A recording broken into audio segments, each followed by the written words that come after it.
Gloria al Señor. Bien, vamos a abrir nuestras Biblias, libro de Apocalipsis, capítulo número 20. Apocalipsis, capítulo 20. Apocalipsis 20, versículos del 7 al 8. La batalla de Gog y Magog.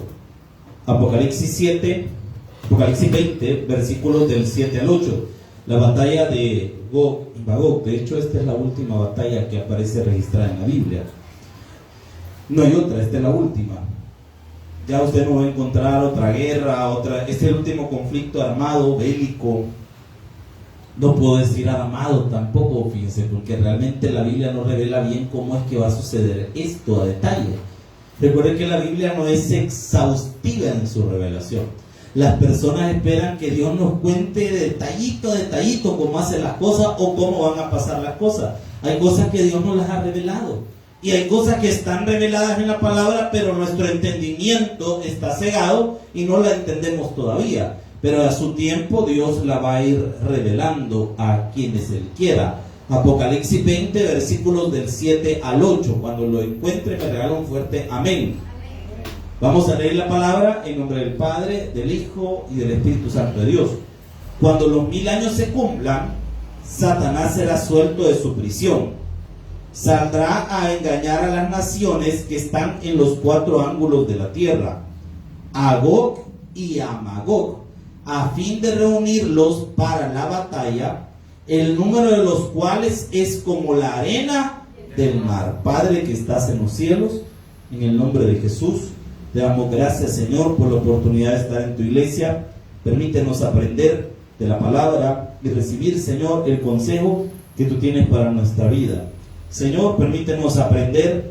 Queremos conocer la Biblia, Señor. Queremos conocer lo que tú has revelado en la Escritura, porque todo, Señor, es para nuestro bien. En el nombre poderoso de Jesús, amén y amén. Puede tomar su asiento. La batalla de Gog y Magog. Bien. Vamos avanzando y realmente estamos cerca de terminar el libro. Después de esto, lo que sigue el siguiente jueves, vamos a ver el juicio del gran trono blanco. Después de eso vamos a estudiar la Nueva Jerusalén y se acabó el libro. Después de la Nueva Jerusalén ya solo hay una salutación final de parte de Juan y después ya no hay nada. Lo revelado por la Biblia termina ahí. ¿Qué es lo que ocurre después?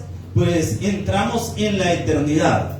Hay 2 eternidades que los teólogos ocupan para poder entender cómo ha funcionado todo esto.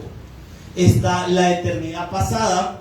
¿Qué es la eternidad pasada? La eternidad pasada es todo lo que ocurrió antes de la creación, de lo cual la Biblia no registra nada. Porque antes de Génesis 1, lo que existía era la eternidad. Dios eterno para siempre, habitando en la eternidad. La eternidad no es un tiempo, porque la gente dice: en el tiempo de Dios todo es perfecto. Dios no habita en tiempo, Dios no lo mide el tiempo, Él habita en la eternidad. ¿Y qué es la eternidad? La ausencia de tiempo, eso es la eternidad. Entonces está la eternidad pasada. ¿Por qué le decimos eternidad pasada? Porque es lo que estaba antes de que el Señor dijera: en el principio creó Dios los cielos y la tierra estaba desordenada y vacía. Y dijo Dios, en el Génesis 1 da inicio al Cronos. El Cronos es, o lo que nosotros conocemos como Cronos, es una palabra griega que significa tiempo. Los griegos le llamaban Cronos a dos cosas. Uno, al padre de todos los dioses le decían Cronos, el titán Cronos, y el Cronos, que era la forma o el tiempo que se puede medir. La eternidad en el hebreo, en el griego, se escribe aion, A-I-O-N, aion, eso es eternidad. ¿Qué ocurre cuando podemos medir el tiempo? Estamos en tiempo cronológico. La ausencia de tiempo, ¿cómo se llama? Eternidad. Y cuando medimos el tiempo, ¿cómo se llama eso? Cronológico. Estamos en algo cronológico. Bueno, nosotros podemos partir, nuestro tiempo está partido en 2: antes de Cristo, después de Cristo. Lo más lejos que llegamos es lo que la Biblia nos revela cuando Dios creó al hombre y lo puso en el huerto del Edén. Y de ahí comenzamos a medir nosotros el tiempo hasta el nacimiento de Jesús. Nosotros medimos desde el nacimiento de Jesús para acá. Teóricamente, desde el nacimiento de Jesús han pasado 2023 años. Teóricamente, ¿por qué digo teóricamente? Porque algunos hablan que nuestro calendario tiene un error de 3 años aproximadamente. O sea que Jesús nació 3 años antes de Cristo, ¿me entiendes? O sea, hay un pequeño errorcito ahí en nuestro calendario. Pero vaya, ¿qué nos revela la Biblia? El Señor formó todo en la tierra, lo creó, le puso orden, puso al hombre para que sojuzgara la tierra, pero el ser humano decidió fallarle a Dios y cometió un pecado. ¿Cuál era el pecado? Desobedecer a Dios. El pecado original no es la sexualidad. El pecado original es la desobediencia. Ese es el pecado original. Cuando la maldad entró a los seres humanos, Dios buscó la forma de ayudar al hombre, pero el hombre no quería nada con Dios. Tan fuerte, y mire, es bueno estudiar lo que sucedió previo al diluvio. ¿Sabe usted que previo al diluvio había una sociedad establecida? Porque la Biblia lo revela. Sucedieron cosas interesantes previo al diluvio, que es bueno poderlos estudiar, poder entender qué es lo que sucedió en ese tiempo y por qué Dios condenó a esa humanidad a morir ahogada y solo salvó a Noé y a su familia. Y de esas personas que salieron del arca, de 3 personas en específico desciende toda la humanidad: Sem, Cam y ¿cómo se llamaba el otro? Jafet. De esas 3 personas desciende toda la raza humana. Por eso es que usted va a ver que las construcciones más antiguas de la humanidad se parecen, porque obviamente tenemos un origen en común y por lo tanto ideas que se comparten y ideas parecidas y todo ese montón de volados. Entonces, ¿qué tenemos? Viene Dios y le da otra oportunidad al hombre. El hombre se desarrolló, formó ciudades y se olvidó de Dios. Pero Dios en su infinita misericordia tomó a un hombre llamado Abraham, lo llamó y formó un pueblo. Un pueblo que será conocido como un pueblo de un libro. Así le llaman también a la nación de Israel. ¿Por qué? Porque todo lo que ha mantenido unido a Israel ha sido Dios y la palabra de Dios, nada más. Por eso también le llaman el pueblo del libro. Este pueblo Dios le entregó una promesa. ¿Y cuál es esa promesa? En tu simiente serán benditas todas las familias de la tierra. Pasaron más de 2000 años hasta que aparece la promesa encarnada. ¿Y quién es esa promesa encarnada? Nuestro Señor Jesucristo. Pero el pueblo de Israel no quiso recibir a Jesús. No le gustó el mensaje de Jesús. Entonces, ¿qué hizo el pueblo de Israel? Lo rechazó. Jesús muere en la cruz del Calvario, pero como la obra de Dios no se detiene, ¿cuántos dicen amén, hermano? La obra de Dios no se detiene. Israel no quiso nada con Dios, está bueno, dijo el Señor. ¿Qué hizo Dios? Tomó al pueblo gentil y aquí estamos ahorita, predicando la palabra, llevando el mensaje. Pero ¿qué sucede? Adivine qué va a pasar. El pueblo gentil no le cumplió al Señor, le quedamos debiendo. ¿Por qué? Porque en lugar de andar ganando almas, se nos olvidó que eso quería Dios de nosotros. ¿Y qué sucede? Después de eso vamos a encontrar que Dios ha puesto un día y una hora establecida. La gente dice: ay, es que Jesús no viene porque está esperando que gente se arrepienta. Mentira. Jesús no viene por eso, hermano. Jesús no viene porque no ha llegado la hora y el día que el Padre ha establecido en su sola y absoluta voluntad. ¿Usted cree que cuando Jesús venga no va a haber un montón de gente que no quiere nada con Dios? ¿Verdad que sí? Van a haber un montón de gente que no va a querer nada con Dios. Y que Jesús sí les tocó el corazón, pero ellos no quisieron nada con Dios. Entonces Jesús no está esperando. Ay, está esperando que entre el último. No, hermano. Dios ya puso una hora de partida. Es como aquellos que somos algo estrictos con el tiempo. ¿Quiénes de acá, seamos sinceros? Porque hay gente que dice: ay, yo soy estricto con el tiempo y siempre la agarro a la tarde. No. ¿Quiénes de acá son clavados con el tiempo? Usted de los que dice: a las 3 salimos, esté quien esté. Y usted se va. Allá quedan los hijos, mamá, espérame, mamá. Ya va en el la hermana, vaya, y lo dejó. O sea, porque lavado con el tiempo. Usted ya estableció una hora de salida y nadie lo va a mover de ahí. Lo mismo ocurre con Dios. Dios ha establecido una hora y un día en el que dice, vámonos. Y el que se subió, chivo, y el que no, se quedó. Y ahí empieza lo que el Apocalipsis nos revela como el periodo de la tribulación. ¿Por qué Apocalipsis no menciona el rapto? Diría alguien, es una pregunta válida. Porque ya lo mencionó Tesalonicenses, ya lo mencionó en Corintios, es que Corinto es la ciudad, Corintios es el gentilicio y el gentilicio es el que lleva el nombre del libro de la Biblia. Entonces, ya lo mencionó Dios, ya lo habló, y como la revelación es progresiva, no puede estar hablando de lo mismo, él quiere avanzar y contarnos otra cosa. Entonces lo que Apocalipsis nos narra es lo que va a ocurrir en el periodo de la tribulación. Y nos habló que durante 7 años la tierra va a ser sometida a 21 juicios de parte de Dios. 7 sellos, 7 trompetas y 7 copas.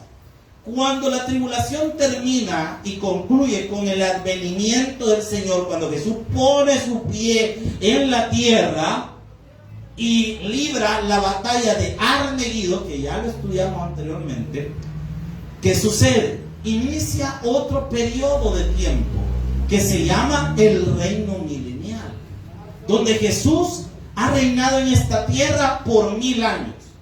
Los que pertenecimos a el orden de la primera resurrección estamos reinando con Él y somos reyes y sacerdotes de Dios. Pero, ¿qué sucedió con la gente que salió viva de la tribulación? Porque le voy a contar algo, hay gente que salió viva de la tribulación. ¿Quiénes son los que salieron vivos? Número 1, el Israel de Dios. Porque Romanos dice, y todo Israel será salvo. Pero no está hablando del Israel que está ahorita. Está hablando del Israel de la tribulación. A ese Israel que va a sobrevivir en la tribulación, la Biblia le llama el Israel de Dios. Ellos y una porción de gentiles que decidieron creerle al Señor. Se recuerda que vimos algo que le llamábamos el juicio de las ovejas y los cabritos. En ese juicio vimos que habían personas que fueron salvas porque de alguna forma creyeron en Jesús como Señor y Salvador personal y fueron a personas que ayudaron al pueblo de Israel. Y vemos que estas personas, ¿qué pasa? Entran vivas en la tribulación, en el reino milenial, pero pasan 1000 años. Esta gente que entró viva al reino milenial tienen un cuerpo como el que usted y yo tenemos. Ellos no tienen un cuerpo glorificado, ellos tienen un cuerpo normal como el nuestro, teniendo también una vida con un límite, así como la suya y la mía. O sea que esa generación que entra en el milenio, digamos que entró al milenio, en algún momento se murieron y tuvieron hijos. ¿Qué sucede con la gente que tuvo hijos? Sus hijos crecieron y ellos ya no conocieron la tribulación. Los que conocieron la tribulación fueron los que sobrevivieron, pero los que nacieron, esos no saben de la tribulación. Esos no conocen nada de todo esto. A ellos se les va a tener que predicar, porque ahí vemos que dice la Biblia que vamos a ser reyes y sacerdotes. ¿Qué hacen los reyes? Gobiernan. ¿Y qué hacen los sacerdotes? Ministran. Y nunca se ha preguntado a quiénes les vamos a ministrar. A estas generaciones, a estas personas.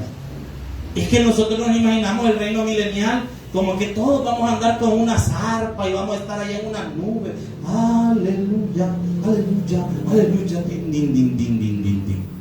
¿Sabía usted que van a haber ciudades, naciones, pueblos? Se va a volver a formar la tierra como la conocemos, es decir, vamos a volver a ser testigos del nacimiento de civilizaciones. 1000 años, hermano, es bastante tiempo. ¿Por qué dice eso, pastor? Ya vamos a ver lo que nos describe el libro de Apocalipsis acerca de este periodo. Porque la Biblia da un gran brinco, fíjese. Como diría un tío, da una gran zancada. ¿Por qué? Porque nos habla del inicio del reino milenial y de repente brinca de un solo y nos cuenta el final. Porque vean lo que dice el versículo 7. Cuando los 1000 años se cumplan, no nos dice qué pasó en los 1000 años. Nos dice el inicio y el final. ¿Por qué Dios no nos revela lo que pasa exactamente durante el reino milenial? Es una muy buena pregunta. Y estas son de las cosas en lo que en hermenéutica decimos una frase: callamos cuando la Biblia calla y hablamos. Cualquier cosa que nosotros digamos en este versículo es invento. ¿Por qué? Porque la Biblia no dice nada. Porque solo dice cuando los 1000 años se cumplan, que ya estamos en el final. ¿Y qué ocurre al final? Ponga la atención a esto. Satanás será suelto, ¿de qué dice? Y aquí tenemos una gran pregunta: ¿por qué sueltan al diablo? Dígame usted, yo quiero que por un momento nosotros pensemos en nuestra humanidad y démonos un instante para pensar. Si usted sabe que el diablo viene a hacer relajo, ¿para qué lo soltamos? ¿Qué opinan ustedes? ¿Para qué Dios va a volver a soltar al diablo? Solo póngase a pensar todo el relajo que ha hecho el diablo en todo este tiempo que ha estado suelto. ¿Quién fue el que tentó a Eva en el huerto del Edén? O sea que podríamos decir hasta cierto punto que Satanás está involucrado en la caída del hombre, ¿sí o no? Digo hasta cierto punto porque culpable no es, porque Eva pudo haber dicho que no y Satanás no la podía obligar, pero sí la tentó. ¿Cuántas personas han sido seducidas por el diablo para matar gente? Hablemos de genocidios. Adolf Hitler, Mussolini allá en Italia en el mismo periodo de Adolf Hitler, el otro loco de España, ¿cómo es que se llamaba? El generalísimo. ¿Cómo? No, Stanley era de Rusia, de la Unión Soviética. No, en España, ¿cómo se llamaba? Ay, se me olvida. Era chiquitillo, sí, cabal, ese. Se me olvida, después, le lo dejo de tarea, hermano, ¿verdad? Pero no me acuerdo cómo se llamaba ese dictador. Es que habían 3 grandes dictadores en ese tiempo en Europa, 4. Estaba Stalin y el otro pelón, ¿cómo es que se llamaba? No, siempre de Rusia. Cultura general, hombre. No, hombre, Putin es reciente. No, se me olvida, estaba Stalin, pero era el que estuvo antes de Stalin. No, hombre, hermano, que estamos. Yo lo tengo en la punta del lengua, pero no me acuerdo. La cuestión es. Se me ha olvidado, lo estoy recordando. Estaba Stalin, estaba Mussolini en Italia, estaba Adolf Hitler en Alemania y estaba el de España. No, Napoleón Bonaparte fue siglos antes.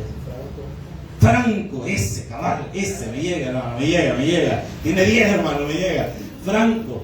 Y vaya, y todo esto que le estoy hablando fueron contemporáneos y fueron genocidas. Mataron cientos de miles de personas. Pero no vayamos lejos.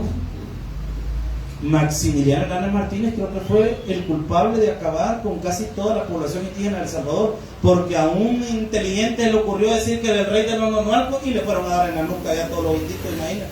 Qué inteligente le ocurrió decir: aquí tenemos realeza y yo soy el rey. Lo fueron a cuentear. Mire qué tremendo. Y por eso es que casi no hay indígenas en nuestro país, poblaciones propias. O sea, sí, todos somos indígenas, hermano. Si no, Batizora, si no, veamos, no era el pique europeo, hermano. Ay, que yo, no, ese gran lugar aquí, mire. Pero bueno, a lo que voy es esto. ¿Quién influenció a toda esta gente a actuar de esa forma? El diablo. Si tenemos a un ser tan malévolo, ¿por qué lo dejamos libre? Al menos, y aquí pongámonos a pensarlo, ¿qué será si nuestra visión de Satanás está equivocada? Un poco influenciada por nuestra cultura occidental. ¿Por qué no lo vemos como lo verían los hebreos? Y aquí es donde está lo interesante de esto. Porque nuestra visión del diablo es una visión occidental, griega para ser específico. Porque para nosotros Satanás es el antagonista de Dios. Pero en el hebreo o para el pensamiento judío del Medio Oriente, Satanás no es el antagonista de Dios, sino solamente un ser rebelde, que aún en su rebeldía Dios lo usa para hacer un filtro para la humanidad. Ahí ya cambia un poco la cosa, fíjense. Porque si Satanás, Dios termina usando hasta su rebeldía para probar a las personas y sacar a aquellas personas que realmente no tienen un buen corazón y exponerlas, ahí ya cambia la cosa, mire. Porque para nosotros, vemos a Satanás como el antagonista de Dios. Bueno, en las caricaturas incluso cuando se dibuja al diablo, se dibuja como que si fuera el rey del infierno. Y Satanás no es el rey del infierno, hermano. Ya vamos a ver a través de la Biblia que cuando Satanás sea lanzado al lago de fuego, también le van a estar dando matacán. Mire, sorpresa, los demonios no atormentan gente en el infierno, a los demonios también los van a atormentar en el infierno. ¿Aló? ¿Estamos acá, iglesia? Que esto es interesante, por eso le digo, tenemos mucho pensamiento, obviamente influenciado por la iglesia tradicional, mucho pensamiento griego, porque en la cultura griega estaba Zeus, el dios de las tormentas, y estaba Hades, el dios del inframundo. Que obviamente Zeus y Hades eran hermanos y eran antagonistas el uno del otro, representando el bien y el mal. Pero Dios no está representando el bien, hermano. Dios es el bien mismo. Y Satanás no es un representante del mal. Satanás es un ser espiritual que se rebeló contra Dios, pero no es el representante del mal. Aló, estamos acá. Hay que cambiar nuestra mentalidad griega, porque lamentablemente vemos a las cosas de una forma diferente. Ahora, ¿qué es lo que realmente pasa? Satanás es un filtro para revelar lo que no son de Dios. Satanás no te puede obligar a hacer algo malo. Amén, hermano. Satanás no te puede obligar a hacer algo malo. Mire, yo he estado en exorcismos de verdad, no en lo que he visto en películas. He estado en exorcismos de verdad. No es como la gente dice, si hay alguien que no ha recibido a Cristo, se tiene que ir porque ahí se le puede meter chamuco a la persona. Satanás no puede entrar en un cuerpo en el cual no es invocado primero. Así como el Espíritu Santo no entra en una persona que invoca, y todo aquel que invocara el nombre del Señor, dice la Biblia. O sea que para que una persona reciba a Cristo tiene que invocar al Espíritu Santo para que entre en su corazón. Lo mismo ocurre con las tinieblas, con Satanás. No puede entrar en un corazón que no abrió la puerta para que él entrara. Luego estamos acá, iglesia. Pastor, perdón, pero cuando va un ministerio X, va a proclamar la palabra del Señor, el mensaje de salvación, y ocurre un tropiezo X, cualquiera, y alguien de los hermanos dice, es el enemigo que anda. Nosotros tenemos esa expresión de manifestarla, decimos que es el enemigo que no quiere que lo hacemos. Entonces allí vemos que, allí afirmamos que es la contraparte de Jesús. No necesariamente. Que está en contra de la obra de Dios es otra cosa. Que él su propósito es desestabilizar la obra de Dios es otra cosa. Pero sí es cuando lo decimos no estamos equivocados. En parte sí, en parte no. En algunas ocasiones sí es cierto, es el diablo poniendo tropiezo, pero no siempre es el diablo. A veces son situaciones propias. Es que miren, las dificultades pueden venir de tres vías. Algunos problemas Dios mismo los pone. Usted puede ver a lo largo de la Biblia que Dios pone de alguna forma ciertas circunstancias para probar el corazón. Si usted ve Deuteronomio capítulo 8, Dios le habla al pueblo de Israel y le dice, y te hice pasar por el desierto, te hice padecer hambre, para probar lo que había en tu corazón. ¿Quién es el que mandó a Israel en todo ese desierto? Dios. Ahora, pongámoslo de otra parte. Mateo capítulo 4 dice que el Espíritu mandó a Jesús al desierto para ser tentado por el diablo. O sea que hay circunstancias que Dios mismo las pone para exponer lo que hay en el corazón del hombre. O sea que las dificultades también pueden venir de parte de Dios, obviamente con el propósito de un crecimiento y un desarrollo en la persona, o generar firmeza, o exponer también a aquellas personas que no tienen intenciones reales o sinceras. Esa es una. La segunda vía es el diablo. Sí, ahí, como diría mi pastor y mentor, a Wilson, es el diablo. Donde no hay duda de que de repente empezamos a pelear, pero el diablo no llega por sí solo, llega porque lo invitan. Y esto es algo que nosotros tenemos que aprender. Cuando hay demasiado tropiezo en un ministerio, hay alguien dentro de ese ministerio que le ha dado cabida al diablo. ¿De qué forma?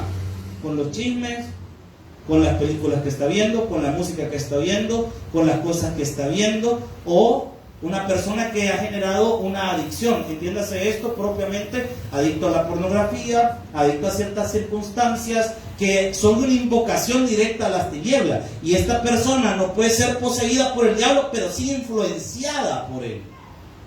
Y es donde de repente vemos ministerios que no caminan, que no avanzan. Bueno, por ejemplo, cuando estamos ministrando adoración y una de las personas que está cantando ha tenido un contacto con las tinieblas, entiéndase, no necesariamente estoy diciendo que está poseído, pero sí influenciado por las tinieblas, la alabanza se contamina y ya no cantamos igual, ya no adoramos igual, porque hay una persona que está haciendo como una especie de ancla que nos está deteniendo. Se lo digo, por ejemplo, una vez estaba en un exorcismo, vuelvo al ejemplo del exorcismo. Era un culto de jóvenes, el muchacho estaba endemoniado, llegamos obviamente a orar por la persona después de haber... Hay ciertos criterios para saber si una persona está endemoniada o simplemente está loco. Porque no todo el que de repente está hablando, soy el diablo, realmente está ensatanado. A ver, loco es nada más, hermano, no se preocupe, es el diablo. Pero hay otras oportunidades en las que sí. ¿Qué ocurrió? Cuando empezamos a ministrar, no salía el chamuco usted. Y a orar, y el chamuco me maldecía, me decía cosas, y no salía. Y yo llegué un momento, después de media hora, mire, en un cuarto que no tenía techo, ni paredes, sino que solo era una media pared, como una especie de cuchillita en él estaba nada más. Se sentía un calor infernal, hermano. Y orando, no salía el chamuco usted.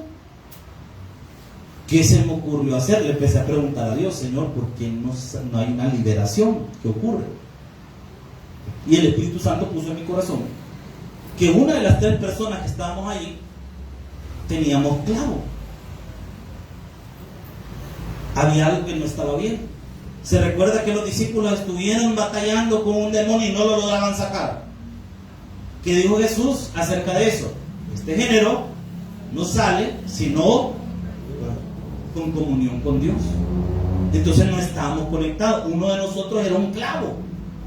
¿Qué hicimos? Le pedimos perdón al Señor. Inmediatamente después de habernos puesto a cuentas con Dios, el demonio salió.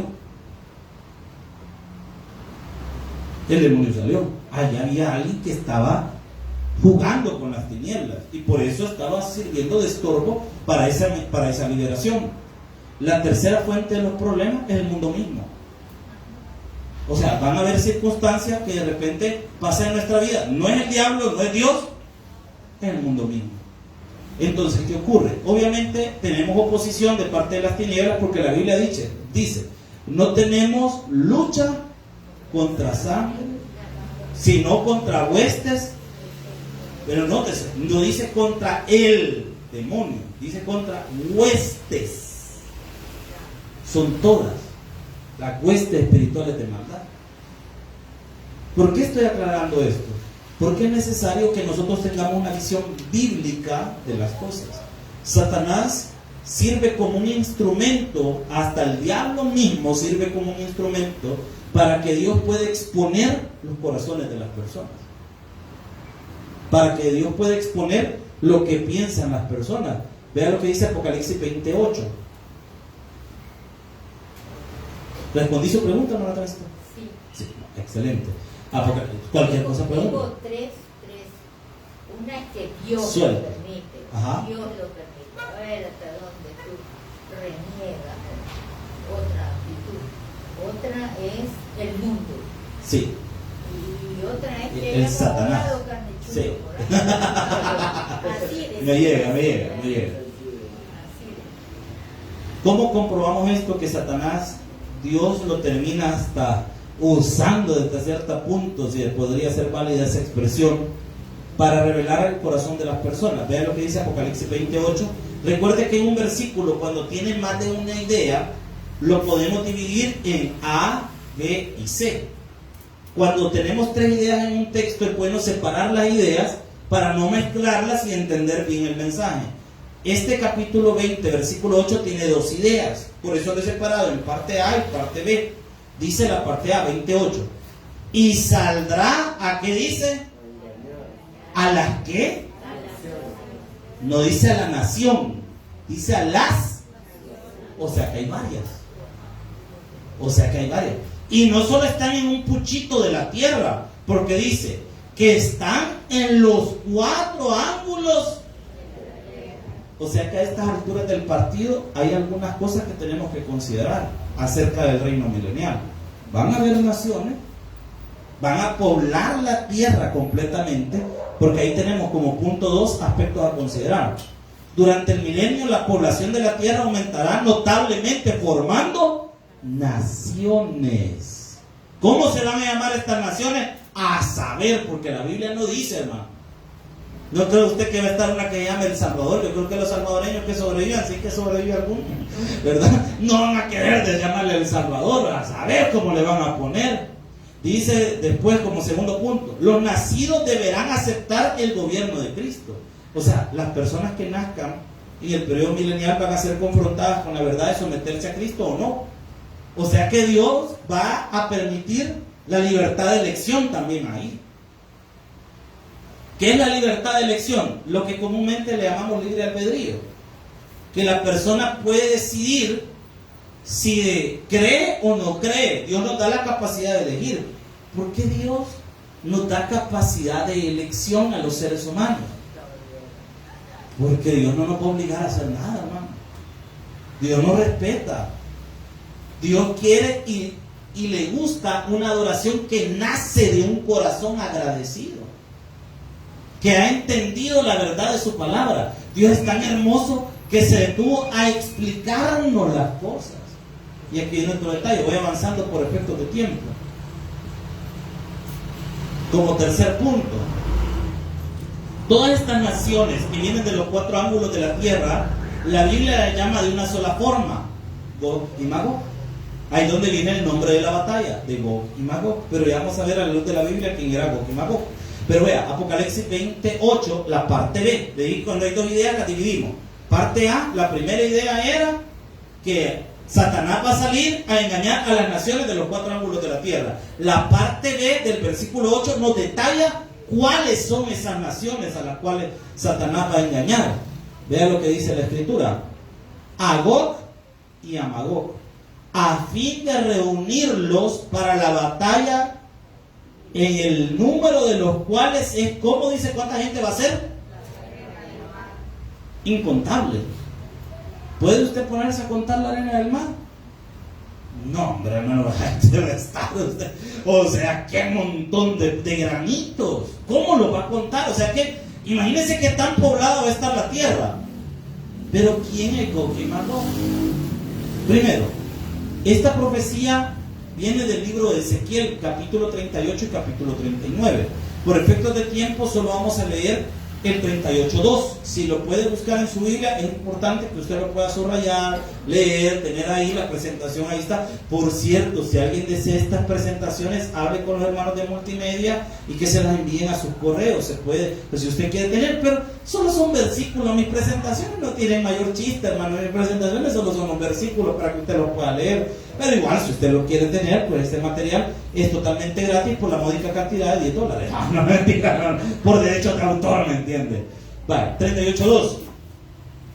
Dice, el libro de Ezequiel, capítulo 38, versículo 2. ¿Lo tienen? hijo de hombre, pon tu rostro contra Gog, o sea que Gog es una persona. ¿En tierra de qué? O sea, Gog es un rey y Magog es su tierra. Porque dice, hijo de hombre, pon tu rostro contra Gog, ¿en tierra de qué? Príncipe soberano de Mesec y Tubal, y profetiza. ¿Quién es Magog entonces? Magog es una tierra y Gog es un gobernante de esa tierra. Gog es el rey de Magog, porque la palabra M-A, significa tierra de. Si se llama Magog, entonces quiere decir la tierra de. La tierra de Gog. ¿Y con dónde estaba esa tierra? La Biblia, la primera vez que menciona esta palabra, aparece en Génesis capítulo 10, versículo 2. Mira hasta dónde tenemos que retroceder. Génesis capítulo 10, versículo 2. Por eso es importante ir a las genealogías, no se las salte, léala. Ay, que bien aburrido, ahí son los hijos de no sé quién, hijo de no sé dónde, hijo de aquí, hijo de allá, hijo del hacha, no hombre, me aburre. No, deténgase a leer, ahí hay detalles interesantes. Y vean lo que dice Génesis 10:2. Los hijos de Jafet, desde Café, ¿qué áreas? Cuando Noé bajó del arca junto con sus hijos y sus tribus descendientes de sus hijos se dispersaron por la tierra. Jafet es el padre de todos los europeos. No sé si sabían ustedes eso. Bueno, ¿y los de Latinoamérica de qué línea vienen? Dirá. Esa es una muy buena pregunta. Fíjese que lo más probable es que vengan de la línea de los asiáticos, de los de Sem.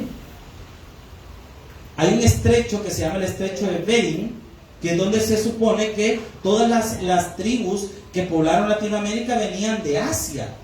Entonces ahí está la explicación de las personas que habitamos este continente tan hermoso que es el continente americano. Dice, los hijos de Jafet, Gomer, ¿qué dice ahí? Madai, Javán, Tubal, Mesec y Tiras. Ahí tenemos a Magog, la tierra de Magog. Pero aún quedamos con esto. ¿Quién es esta tierra? Magog es la tierra donde actualmente está Rusia y se desarrolló la Unión Soviética. Los que poblaron esta tierra después, ahí había gente habitando, que son estos famosos que vienen de Gog. Pero esta tierra fue colonizada y conquistada por unos vikingos, los vikingos de Rosh, que mire, la primera ciudad que se formó en Rusia es la ciudad de Kiev. La fundaron no rusos, sino vikingos. Estos vikingos posteriormente tomaron el nombre de los Rush de Kiev y posteriormente por la evolución lingüística se les terminó denominando rusos, pero el nombre original era Rush. Por eso es que ahí viene rusos, de Rush. Entonces, aquí interesante por dónde va la cosa, cómo vamos armando. Los rusos actuales y los ucranianos actuales son descendientes de vikingos. Por eso es que usted ve cómo son los rusos. Rubios, con ese igualito a nosotros. Mira a su vecino, no hombre, plantel ruso tiene también, hermano, puro ruso. Entonces, ¿qué sucede? ¿Cuál es el detalle? De aquí es donde viene la interpretación equivocada que algunos pastores utilizan últimamente diciendo, ay no, ya va a desatar Rusia, es cabal, ya viene la batalla de Gog y Magog. No, porque si bien en el libro de Ezequiel se nos detalla esa batalla, pero no está hablando de la Rusia que conocemos actualmente. Ni Vladimir Putin es Gog, de ninguna manera. Porque si estamos, ¿cuándo va a ser la batalla de Gog y Magog? Después del reino milenial. O sea que, y no podemos asegurar, lo que está diciendo la Biblia es que hay un conjunto de naciones que van a tener las características que ha tenido la tierra de Magog. ¿Y cuál es la característica? Mire, si algo ha caracterizado a los rusos es que han sido pleitistas y toda la vida han estado en guerra. Por cierto, no ustedes sabían eso, los mayores coeficientes intelectuales son rusos. Para que tengan una idea, hablemoslo en cuestión delictiva. Las mafias sicilianas las mafias sicilianas, su deporte favorito era el fútbol. ¿Quién cree que hizo tan famoso el fútbol?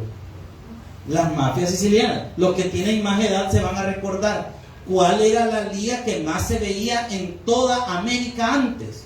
No era la europea en sí, era el calcio italiano. ¿Por qué era tan famoso el calcio italiano?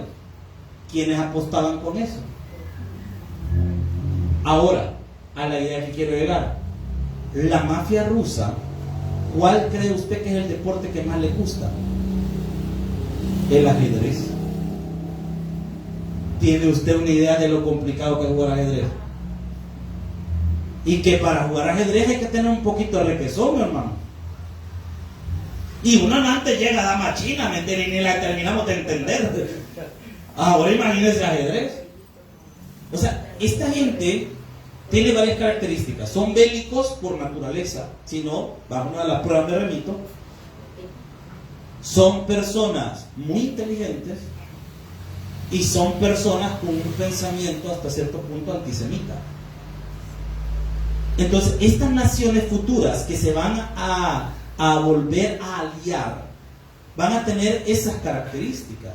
Por eso es que la Biblia la retoma. No estamos hablando literalmente de Rusia, pero sí de un pueblo futuro que se van a aliar varios pueblos en contra del reino de Dios. Y vean qué interesante lo que enseña la Biblia. Cómo serán destruidos. Apocalipsis 29. Córrase, Apocalipsis 29. Los veo algunos asustados, hermano. Todavía falta para esto, no aflige, hombre. Exacto, ni lo vamos a ver. Apocalipsis 29. Vean lo que dice la palabra. ¿Lo tiene, iglesia? Y subieron sobre la anchura de la tierra y rodearon el campamento de los santos y la ciudad amada. La ciudad amada es Jerusalén. Y de Dios descendió, ¿qué dice la Biblia? Y se los acabó de un solo el Señor. Aquí ya Dios ya no anduvo amagando, así como con el Armagedón, que los dejó unirse y ir a la guerra. No, aquí Dios. ¿Qué pasó? Me imagino al Señor sentado en su trono. Otra vez vienen ellos. ¿Se imagina usted la tristeza para Dios de ver cuánta gente le creyó al diablo otra vez? ¿Cuánta gente le creyó al diablo otra vez? Porque el que los engañó fue Satanás. ¿Qué probablemente le dirá el diablo a esas personas? A saber. Pero imagínese usted qué podría decir el diablo. ¿Vos crees que hubo una tribulación? Si eso no existió, si eso Dios lo inventado. ¿Vos crees que realmente Jesús murió por toda esa gente que andan y si eso siempre han sido así seres espirituales? Vos no les creas. Terrible. El que le da apertura al diablo, el diablo le da vuelta, hermano. Rapidito lo engaña. Rapidito. Como quinto punto para finalizar, porque el tiempo ya se me acabó. El diablo es lanzado finalmente al lago de fuego. Y no para reinar en el lago de fuego. Ya va a ver lo que dice la Biblia. Apocalipsis 20:10. ¿Lo tiene? Ahí cerquita está. Dice la palabra. Y el diablo que los engañaba fue lanzado en el lago de fuego y azufre, donde estaban la bestia y el falso profeta. Y serán, como dice la Biblia, no dice y atormentarán. Como dice la Biblia, atormentados. ¿Quiénes? Ellos. Si es que esa idea que tenemos nosotros de que el diablo anda con un tridente en el infierno cuidando gente, es mentira, hermano. Eso no lo dice la Biblia. A ellos también les van a estar dando matacán día y noche por los siglos. Aclarando conceptos. El enemigo no es el rey de nada, hermano. No es el rey de nada. Él también será atormentado. ¿Y qué tormentos va a tener? Los tormentos que describe la Biblia. Mateo capítulo 25, versículo 41. Por efectos de tiempo, ahí solo lo vamos a poner rapidito porque el tiempo ya se me acabó. Entonces dirá, 25:41. Entonces dirá también a los de la izquierda: apartados de mí, malditos, al fuego eterno, preparado para ¿quiénes? Para que los atormente. Marcos 9:24 dice: donde el gusano de ellos no muere y el fuego nunca se apaga. Hermanos, el infierno fue diseñado para Satanás y sus demonios, no para usted y para mí. No fue para nosotros. Dios quiere que la gente se salve. Hermanos, vamos a ganar almas. Hay gente que se está muriendo sin Cristo. ¿Y a dónde van a parar? A la condenación. Vamos a ganar almas, hermanos. Es como, digámoslo de esta forma, si usted tuviera la cura para una enfermedad terminal y tuviera la fórmula para hacerlo, se quedaría callado, hermano. O la compartiría con las personas para que la gente no muriera. Lo mismo pasa hoy en día, hermano. Tenemos la cura, pero a veces no la compartimos. Compartamos nuestra fe, enseñémosle a las personas, porque esa condenación no fue diseñada para el ser humano, fue diseñada para el enemigo. Regalemos un fuerte aplauso al Señor. Vamos a orar. Padre que estás en los cielos, te damos gracias, Señor, por la verdad que tú nos enseñas en la palabra. Gracias, Señor, por confrontarnos este día con tu verdad. Señor, ayúdanos a